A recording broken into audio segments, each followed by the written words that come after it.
மத்திய உள்துறை அமைச்சர் அமித் ஷா தலைமையில் சென்னையில் இன்று தென் மாநில முதலமைச்சர்கள் கூட்டம் நடைபெறுகின்றது. 31வது தென் மாநில முதலமைச்சர்கள் கூட்டம் சென்னையை அடுத்துள்ள கோவளத்தில் உள்ள தனியார் நட்சத்திர ஹோட்டலில் உள்துறை அமைச்சர் அமித் ஷா தலைமையில் இன்று நடைபெறுகிறது. இக்கூட்டத்தில் தமிழ்நாடு, ஆந்திரா, கர்நாடகா, கேரளம் மற்றும் தெலுங்கானா ஆகிய 5 மாநிலங்களும், புதுச்சேரி, அந்தமான் நிக்கோபார் தீவுகள் மற்றும் லட்சத்தீவு ஆகிய யூனியன் பிரதேசங்களும் பங்கேற்கின்றன. தென்மண்டல கவுன்சில் கூட்டத்தின் துணைத் தலைவராக முதல்வர் ஜோசப் விஜய் நியமனம் செய்யப்பட்டுள்ளார். இக்கூட்டத்தில் மாநில முதலமைச்சர்கள், துணைநிலை ஆளுநர்கள், தலைமைச் செயலாளர்கள், மத்திய மாநில அரசுகளின் மூத்த அதிகாரிகள் ஆகியோர் கலந்து கொள்கின்றனர். இந்த மாநாட்டில் பங்கேற்க உள்துறை மந்திரி அமித் ஷா இரவு 9 மணி அளவில் சென்னை வருகை தந்தார்.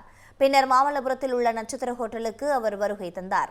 நட்சத்திர ஹோட்டலுக்கு வருகை தந்த அமித் ஷாவை முதலமைச்சர் விஜய் வரவேற்றார்.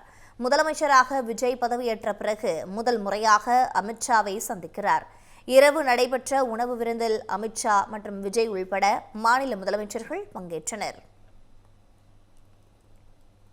காவிரி நதிநீர் பங்கீடு விவகாரத்தில் கர்நாடகா மற்றும் தமிழகம் இடையே முரண்பாடுகள் எழுந்த நிலையில் இக்கூட்டம் மிகுந்த முக்கியத்துவம் வாய்ந்ததாக கருதப்படுகின்றது.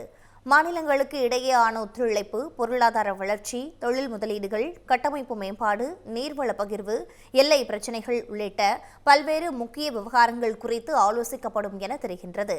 இக்கூட்டத்தை முன்னிட்டு சென்னை விமான நிலையம் முதல் கோவளம் நட்சத்திர விடுதி வரை 2000க்கும் மேற்பட்ட போலீசார் பாதுகாப்பு பணியில் ஈடுபடுத்தப்பட்டுள்ளனர்.